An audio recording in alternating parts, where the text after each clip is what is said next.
तो फाइनली इस साल की one of the much awaited movies and from the genius story teller Christopher Nolan की ओडिसी आज मैंने देख ली। देखो यार, सिंपल सी बात है कि इस मूवी का रिव्यू करना थोड़ा मुश्किल है और ये बात आप भी जानते हो और मैं भी, because when we talk about Christopher Nolan cinema we can only talk about our experience of watching that cinema. और मैं ठीक वही करने बैठा हूँ अभी। लोग इस डायरेक्टर की मूवीज का रिव्यू कम बल्कि इस मूवी को देखने का ज्यादा एक्सपीरियंस शेयर करते हैं, टू बी प्रिसाइज। और अगर बात ओडिसी की हो रही है तो वो एक्सपीरियंस 10 गुना बढ़ जाता है, because this movie is entirely shot on IMAX camera. तो कैसा रहा मेरा experience? Is it worth money, time and most importantly the hype and expectations with which this movie has been released? Let's find out in this video. सबसे पहले story के बारे में बात कर लेते हैं। और अगर आपको ग्रीक मैथोलॉजी के बारे में आइडिया नहीं है, उनके स्टोरीज और स्क्रिप्चर्स के बारे में पता नहीं है, और अगर अभी तक आपने ब्रैड पिट स्टारर हॉलीवुड की 2004 मूवी ट्रॉय नहीं देखी है, then you maybe cannot connect with the story and enjoy the movie. तो इसीलिए या तो आप 2004 वाली ट्रॉय मूवी देख लो या फिर यूट्यूब पर ट्रोजन वॉर एंड ओडिसी की कुछ एक्सप्लेनेशन वीडियोस भी देख सकते हो, so that you will get the proper idea about the story and the whole context about this movie. So this movie is an adaptation of an ancient Greek epic called Odyssey, जिसे एक Greek poet Homer ने लिखा था। And अगर इस movie की story को एक सिंपल वे में एक्सप्लेन करना हो तो ये स्टोरी है एक ग्रीक वॉरियर की जिसका नाम है ओडेशियस, जो कि एक 10 साल लंबी चलने वाली ट्रोजन वॉर के बाद वापस अपने घर और देश की ओर रवाना हो रहा है। बट उस बंदे को अपने घर तक पहुंचने के लिए और 10 साल लग जाते हैं। तो ऐसा आखिर क्या होता है इन द जर्नी कि उसे और 10 साल लग जाते हैं अपने घर तक पहुंचने के लिए? एंड क्या उन सब हादसों के पीछे कोई डिवाइन पावर है या फिर ओडेशियस के साथ जो भी कुछ हो रहा है उसके पीछे एक रीजन है? You will get to explore all that in this movie. Odyssey की स्टोरी ओडेशियस और उसके साथ जितने भी सोल्जर्स हैं उनकी घर वापसी की जर्नी और उस जर्नी में आने वाले चैलेंजेस को शोकेस करती है। It is basically an adventurous movie where you get to see a different stages of his journey, जहां पर उसके रास्ते में एक के बाद एक हर्डल्स आते जाते हैं and now he has to survive by crossing those hurdles to make his way home. To be frank with you, let me just tell you कि मुझे मूवी ने उतना कुछ खास इंप्रेस नहीं किया जितना मैंने इस मूवी से एक्सपेक्टेशंस रखा था। But the good thing about this movie is that it sticks to its core emotion and gets that right. The movie looks more human क्योंकि आपको हस्बैंड एंड वाइफ का इमोशन, बाप और बेटे का इमोशन, फ्रेंडशिप, लॉयल्टी, बिट्रेयल, ये सब कुछ आपको इस मूवी में देखने को मिलता है। And the way Nolan has presented these emotions that keeps you connected with the story and their characters. But अगर मूवी के स्क्रीन प्ले की बात करें तो क्या मूवी थ्रू आउट आपको एक एंगेजिंग एक्सपीरियंस देती है? For me personally it didn't work, क्योंकि मुझे कहीं ना कहीं मूवी की पेसिंग थोड़ी स्लो लगी। But it doesn't mean that story आपको कनेक्ट नहीं करेगी। No, you will be connected with the story and those characters, but वो जो कनेक्शन होता है वो आपको सिर्फ कुछ ही मोमेंट्स में फील हो पाता है। I mean it's a kind of an adventurous and a survival movie for sure, but जैसा फील हमें दूसरे सर्वाइवल मूवीज को देखते हुए होता है,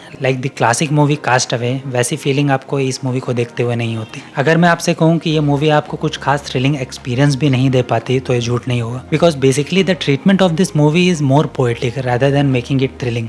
but then movie look stunning, इसमें कोई डाउट नहीं है। Specially some of the frames और जिस तरह से उन्हें शूट किया गया है, they look so epic and they definitely deserve IMAX viewing. And even the performances, सभी एक्टर्स का काम इस मूवी में बढ़िया है। Matt Damon as ओडिशियस, Tom Holland as Telemachus, even Robert Pattinson as villain, everybody was brilliant. But the performance that impressed me the most was the Anne Hathaway's portrayal of the queen of Ithaca, Penelope. She was outstanding in the movie. By the way, story के non linear narrative होने की वजह से movie थोड़ी interesting लगती है। And movie में जो मोमेंट्स मुझे थ्रिलिंग लगे वो थे all the war scenes that has some great background score. जब वो लोग ट्रोजन हॉर्स में छुपकर ट्रॉय के अंदर घुसते हैं, the whole war scene, I like that. And फिर उसके अलावा 15 to 20 minutes of the whole climax, that was also thrilling. But फिर उसके अलावा आपको मूवी में ऐसे और मोमेंट्स देखने को नहीं मिलते हैं जो उतने एंगेजिंग हो। By the way, I would still give a benefit of doubt to the movie because मैंने ये मूवी छोटे स्क्रीन पर देखी है। I watch the movie in the PVR INOX screen. तो हो सकता है कि जो इमर्सिव एक्सपीरियंस और कनेक्शन मुझे IMAX स्क्रीन पर देखते हुए होता वो मुझे INOX स्क्रीन पर देखते हुए नहीं मिला। But the kind of scale this movie showcases, वो स्केल आपको सिर्फ IMAX, PXL and Dolby screens पर देखकर ही मजा आएगा। अब क्योंकि मेरा बजट इतना नहीं था कि मैं